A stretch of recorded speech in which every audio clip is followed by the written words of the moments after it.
Hello साथियों, स्वागत है आपका हमारे अपने YouTube channel Ajit art and classes पे। जैसा कि कल हमने आप लोगों को क्लास में बताई थी, मारवाड़, मेरवाड़, मारवाड़, हड़ौती, 3 क्षेत्रों के अंतर्गत जो भी शैलियाँ थी, उनके अंतर्गत जो उसकी उपशाखाएँ यानी कि उप शैलियाँ जो थी, उनके बारे में हमने चर्चा की थी। और कल हमने ढूंढार क्षेत्र की चर्चा की, जिसके आगे उसकी उप शैलियों के बारे में हमने चर्चा की थी कि यहाँ पे अलवर, जयपुर, ठीक है, शेखावटी इत्यादि जो हैं शैलियाँ हैं, ठीक है।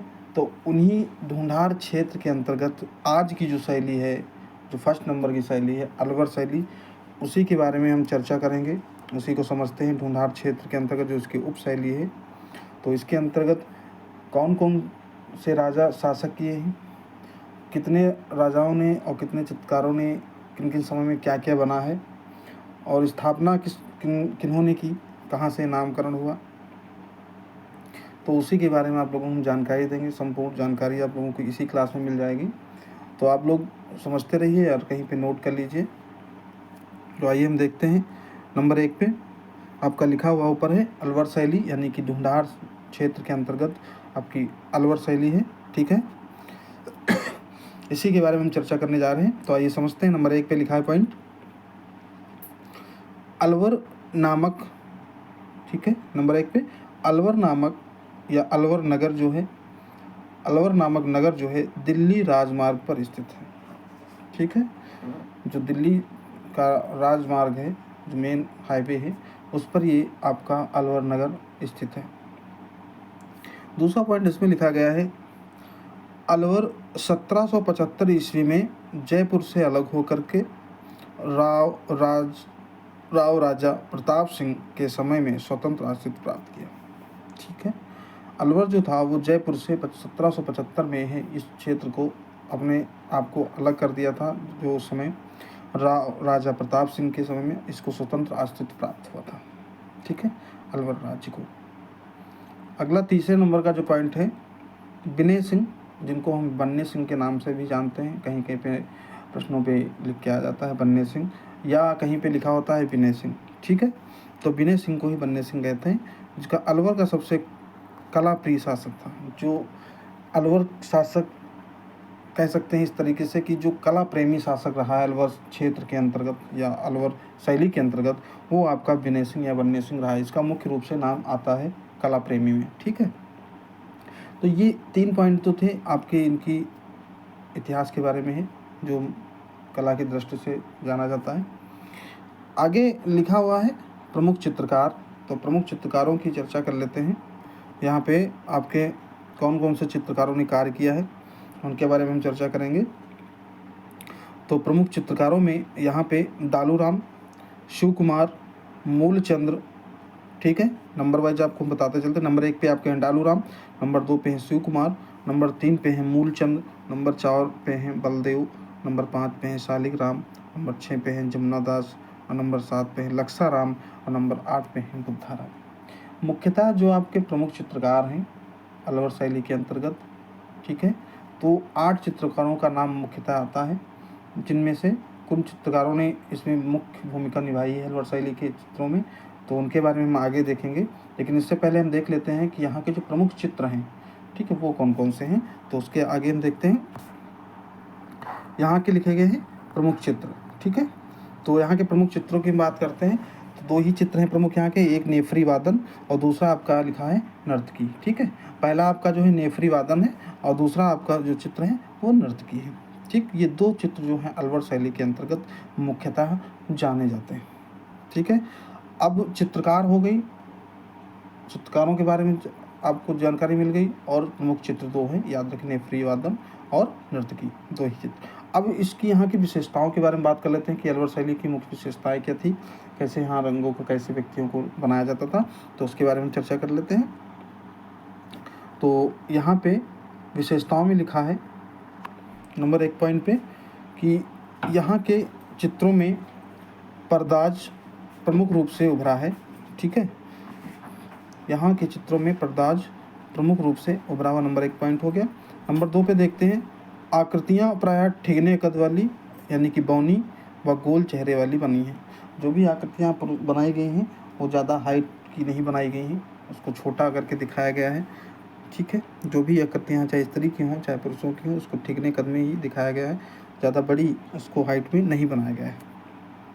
तीसरा पॉइंट लिखा गया है इसमें, मुग़ल प्रभाव के कारण यहाँ गुलिस्ता बदरे मुनीर और कुरान आदि का चित्रण हुआ है। ठीक है, क्योंकि मुग़लों के काल में जो होता था, जो भी हुआ वहाँ पे मुस्लिम थे तो वो अपने धर्म ग्रंथों के हिसाब से वहाँ पर चित्रण कराया है। तो मुग़ल के प्रभाव के कारण यहाँ पर जो है गुलिस्ता बदरे मुनीर और कुरान जो उनकी प्रमुख ग्रंथ है उसका जो है यहाँ पे चित्रण कार्य हुआ है। ठीक, ये मुख्य विशेषता आपकी 3 हैं अलवर शैली के अंतर्गत। अब बात कर लेते हैं यहाँ के महत्वपूर्ण तथ्यों में। संपूर्ण अलवर शैली की जो विशेषताएं तो बता दी हमने आपको, तीनों पॉइंट हो गए।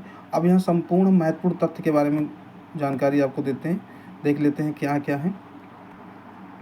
तो महत्वपूर्ण तथ्यों में हम देखते हैं, नंबर 1 पे लिखा गया है, यहाँ से सुंदर हांसियों से सुसज्जित वसलियाँ अलवर से जाती थी।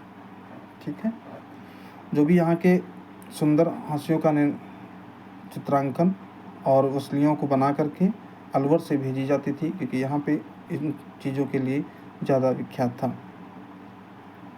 दूसरा पॉइंट हम देखते हैं, लिखा है इसमें, हाथी दांत की पट्टियों पर, ठीक है, हाथी दांत देखे होंगे, उनकी जो पट्टियाँ होती थी उनको काट करके बनाया जाता था, उनकी पट्टियों पर बने चित्र विशेष प्रसिद्ध रहे हैं, क्योंकि अलवर शैली के अंतर्गत ही हाथी के दांत पर चित्रकार हुआ है।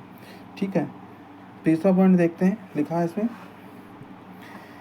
डालूराम नामक चित्रकार भित्ति चित्रण में निपुण था।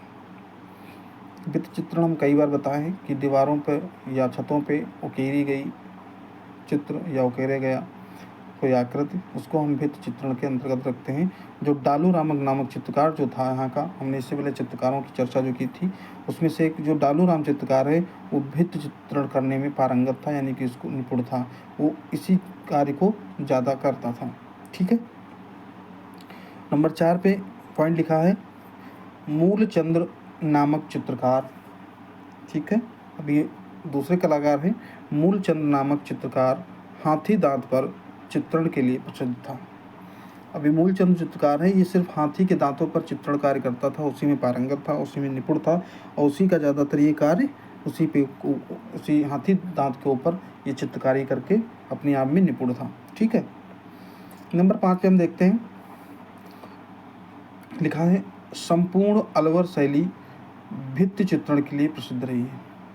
अब यहाँ पर सबसे अगर कहा जाए कि अलवर शैली के अंतर्गत किस चित्रण विधान के लिए प्रसिद्ध है, तो आप इतना याद रखिएगा कि संपूर्ण अलवर शैली जो है वो भित्ति चित्रण के लिए प्रसिद्ध रही है, क्योंकि यहाँ पर सबसे ज़्यादा कार्य दीवारों पे और छतों पर कार्य किया गया है।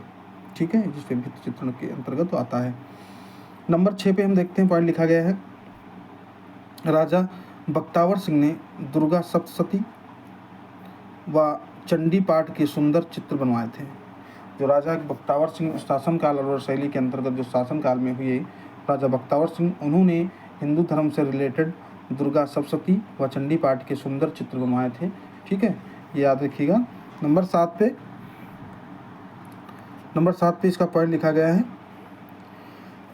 राजा शिवदान सिंह हिंदी व फारसी के विद्वान थे, जो शासक रहे इसके अंतर्गत। ये हिंदी और फारसी में बहुत ही पारंगत थे, बहुत ही ज़्यादा इनको ज्ञान था राजा शिवदान सिंह को। इसके समय में मंगलेश, नानकराम, बुद्धाराम जैसे चित्रकार थे। जिस समय ये शासन कर रहे थे अलवर शैली के अंतर्गत, उस समय जो इनके समय में जो चित्रकार रहे हैं उनका नाम मंगलेश, नानकराम, बुद्धाराम जैसे चित्रकार इनके शासनकाल में कार्य किए हैं, चित्रों का भी निर्माण किए। 8 नंबर पर पॉइंट लिखा गया है, 10 फीट लंबा 2 फीट चौड़ा स्क्रॉल चित्र नेपोलिया कलाकार द्वारा बनाया गया। ठीक है, जो इस चित्र की माप हमने बताई है 10 फीट लंबा 2 फीट चौड़ा स्क्रॉल टाइप का जो होता है, ठीक है, उसको नेपोलिया कलाकार के द्वारा बनवाया गया है। ये आपकी जो महत्वपूर्ण तथ्य थे अलवर शैली के अंतर्गत। ठीक है, हमने विशेषताओं के बारे में चर्चा कर ली, महत्वपूर्ण तथ्य बता दिए। अलवर शैली का जो चित्रकार थे, चित्र जो थे 2 हमने बताया, नेफरीवाद नर्तकी और प्रमुख जो चित्रकार हैं उसमें मूलचंद्र, बलदेव और डालू राम इत्यादि चित्रकार हैं, उन्होंने अपना कार्य किया है इसमें। और जो हमने राजा शिवदान सिंह के समय में जो अलग अलग हमने बताए, मंगलेश, नानकराम, बुद्धाराम इत्यादि जो हैं, वो अपने अलग शासनकाल में कार्य किया है। और इसके आगे ये संपूर्ण आपकी अलवर शैली कंप्लीट हो गई है। ढूंढार शैली के क्षेत्र के अंतर्गत जो उसकी उपशैली है अलवर शैली, ये संपूर्ण आपकी हमने बता दी है। ठीक है, इसमें कहीं किसी को अगर कोई डाउट हो, पूछना हो तो कमेंट बॉक्स में कमेंट कर सकता है। ठीक है, और वीडियो को आप लोग ज़्यादा से ज़्यादा लोगों को भेजिए। ठीक है, और लाइक करिए, कमेंट करिए। और अगली जो क्लास होगी आपकी ढूंढार शैली के अंतर्गत जो नई शैली है उसके बारे में हम चर्चा करेंगे अगली क्लास में। और तब तक के लिए सभी को हमारी तरफ से राधे राधे।